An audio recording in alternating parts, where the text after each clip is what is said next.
What wondrous love is this that caused the Lord of bliss to bear the dreadful curse for my soul, to bear the dreadful curse for my soul.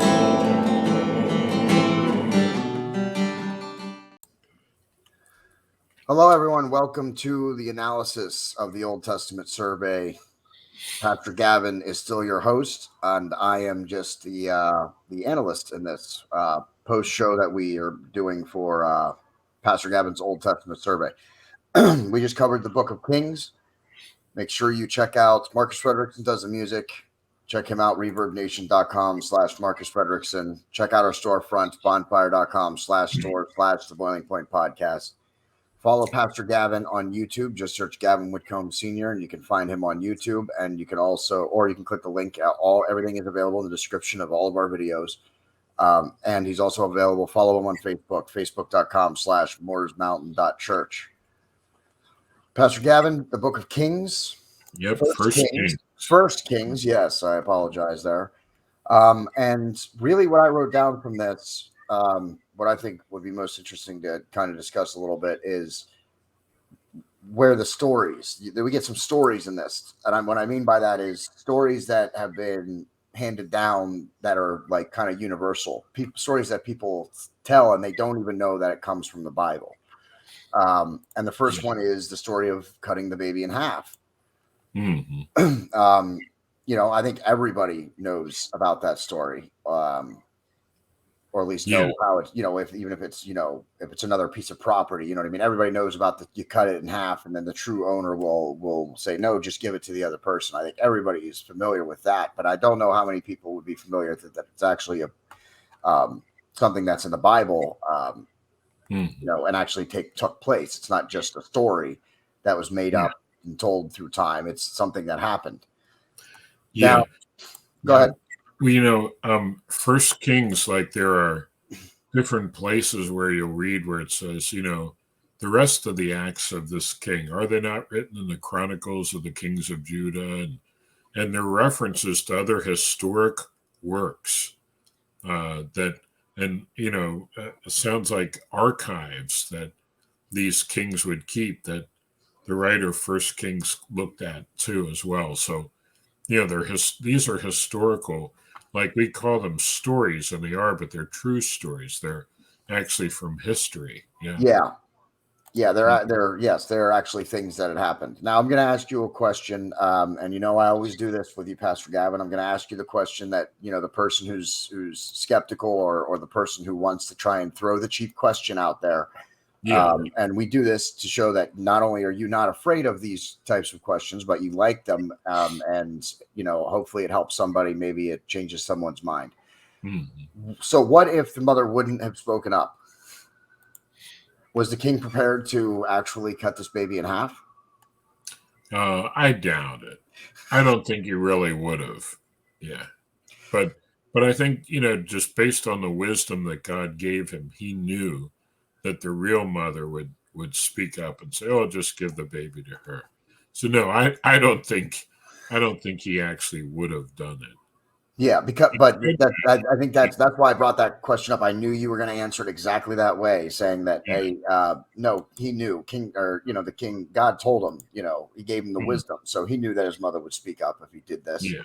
But I still had to ask the question, how it is. Yeah, and incidentally, there's a book of the Bible, the book of Proverbs, and it focuses on wisdom, and it's not. It doesn't have stories like, First Kings. It's not a historical book. It's a collection of short, wise statements of truth. So a lot of those proverbs were written by Solomon. So his written works, some of them are preserved in the Bible. Okay, and I can't wait. I just wanted you to know that I can't wait to get to Proverbs. Yeah, it's an awesome. We got a little ways to go before we get there. Now, also in this, which I didn't know, this is why I brought up the first one. I didn't know that that the everybody just heard the term Jezebel. She's a Mm. Jezebel. I did Yeah. not know that was from the Bible. That's why I brought up the first part, that people know Yeah. about it, but how many people knew it came from the Bible? And this is another one of them. I don't think that I would have, if you asked me before this episode, I don't think I would have been able to answer that it came from the Bible. I had no Yeah. idea that it was in the Bible. Yeah. And I found that very interesting, that both of these stories, that are told through time that everybody seems to know, are in First Kings. Yeah. Yeah. She was very wicked, very evil. And in fact, Elijah the prophet told her that, one day she was going to die and the dogs were going to lick her blood. And that's what happened. Oh, She died and bled out, and the dogs came and licked the blood up off of the ground. well, So eventually she came to her end. But yeah, yep, it's funny how I've never met anyone that named their daughter Jezebel. yeah, I don't think, yeah, that's one of those things, Yeah, I think this is the same reason why you don't, there's really not a lot of people naming their kids, Lucifer. right. Yeah, So I think yeah, I think you're just asking for it at that point, aren't you? yeah, for sure. Now, the last point that I wanted to hit on was, you're going to correct me if I pronounce this wrong. Baal or Baal? Baal, yeah, Baal is. I Baal. think, Okay. yeah, I think that's the correct Hebrew pronunciation, but we sound kind of goofy when we say it that way. So in English, we usually just say Baal. Yeah. Yeah, but it's Now Baal. the I just followers. said Baal in case there are any smarty pants listening that you know they would say, "Oh, you're pronouncing it the wrong way." So I Yeah. know the right way, but Yeah. we say Baal. Yeah. And, Now, yeah, what's the in Kings we hear about the followers of Baal. What do you think Baal was something like, perhaps maybe like a demon or something, or a fallen angel, or is this just a false BS god that was made up? yeah, well, I would say it's a false BS god that was made up, but there would have been a demonic power behind it that would have been encouraging its worship. Okay. Um, you know, but yeah, the Bible is very clear. There are many that are called gods, but there's only one true God. But there are two different passages of Scripture that tell us that when the heathen sacrificed to their idols, they sacrificed them not to gods but to devils or to demons. So there were actually demonic powers behind the worship of the false god, but the false god is just a BS made up god. So There's sort of only one God. Yeah. so sort of okay. So okay, yeah, now I got it. So what you're saying is that it was a false BS god, but that there likely was a demonic presence behind it. Yeah. Once there was a following or worship being done, then a Yeah. demon would have used that to their advantage. Yeah. Yeah. Okay. As opposed to what I was asking, that was like, do you think a demon started, like, do you think it was a demon that started the followers, or do you think it was just something that happened and then a demon took, its place? Yeah. Well, I don't know for certain. I wouldn't be surprised if a demon started it, Okay. because that would be something that demonic entities would do. Anything to oppose God. So, there would be different evil powers that would be the area that they would, like say, be assigned to by Satan. Whereas other demonic entities would be, assigned to like maybe political leaders or things like that to try to influence them to evil and so forth. Gotcha. Okay. And now the last point that I wanted to bring up was about yeah, I totally forgot what I was about to bring up there. So oh, Ahab. You said the Ahab was the evil king, or Yeah, the yeah, not yeah. holy king. He was a wicked king of Israel, and his wife Jezebel. It says that she was wicked and she stirred him up to do evil. So So he what? was led astray by a wicked woman. So I've heard it said, "Wicked wife, wicked life." Yeah. He There's another one that goes with that too somewhere. I think something about being happy.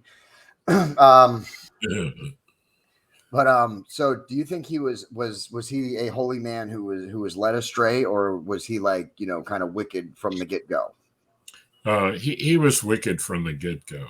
There is one place though where it mentions that he repents and God shows him mercy, but no, he was wicked from the get go, So and how did but so I think his wife made him worse. stirred up the Yeah, worst Jezebel inclination? made him worse. Yeah, Yeah. Do you think how did I want to word that?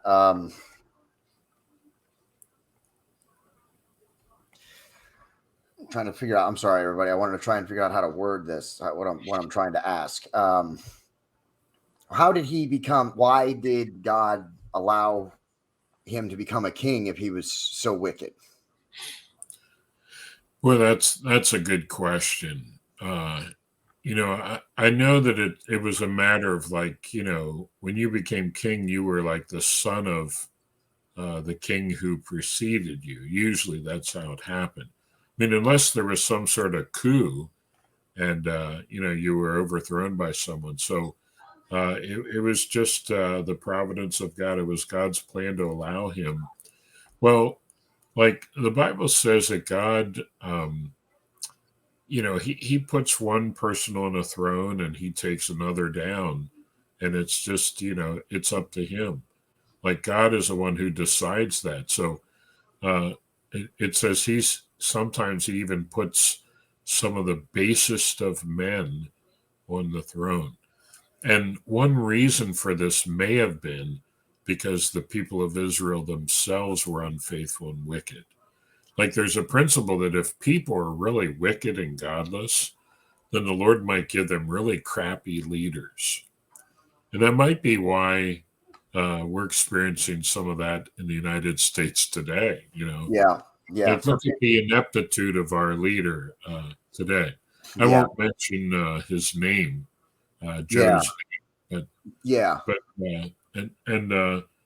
talk about trying to destroy our country. And so sometimes God allows, as a consequence, if a nation's going to be wicked, he'll allow really bad leaders. yeah. So I think that And may have been the reason because the people were so yeah, unfaithful. yeah. Yeah. That's and you brought that up, for future historians because once we upload this episode, it's going to be in the digital world forever. So Hmm. people 500 years from now can watch this. Yeah, Biden. We won't mention his name. We won't mention his name, Joe Biden. Yeah. But we have a really crappy president, Joe Biden, who is just doing some terrible things, Joe Biden. Yeah. But we are That's not my going. opinion. Yeah, Right. but we are not going to mention his name, Joe Biden. Yeah. So, all right. Well, that was the last question that I had, and I think that was great. And then we got to draw a parallel between why an evil leader, became a king. Why did God allow it? Because of the people, and I think that's something that we definitely should look at. Here in this country right now, at the time that we're shooting this, at least. Hmm. So, yeah, I think that's the perfect place to end it. This is the analysis of the Old Testament survey. These episodes release every Sunday night on the Boiling Point podcast channels, YouTube and Rumble, and every Wednesday nights on Pastor Gavin's channel on YouTube. Just search Gavin Whitcomb Sr. You can find his channel. The link is for everything is available in the description of this video, including the link to the channel for Marcus Fredrickson, reverbnation.com/Marcus Fredrickson. I'm giving him an extra shout out. He does the music. Check out his song. The song we use for this series is called Free. Make sure you check it out and share it out. Leave us a comment. We'll discuss it in a future Q&A episode. And for the host, Pastor Gavin, I am an analyst, JD, and that's the end. Hi.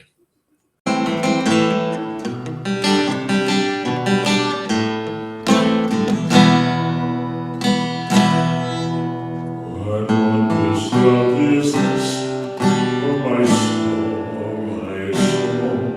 What wondrous love is this, oh my soul? What wondrous love is this, the Lord of bliss, to bear the dreadful curse for my soul, to bear the dreadful curse.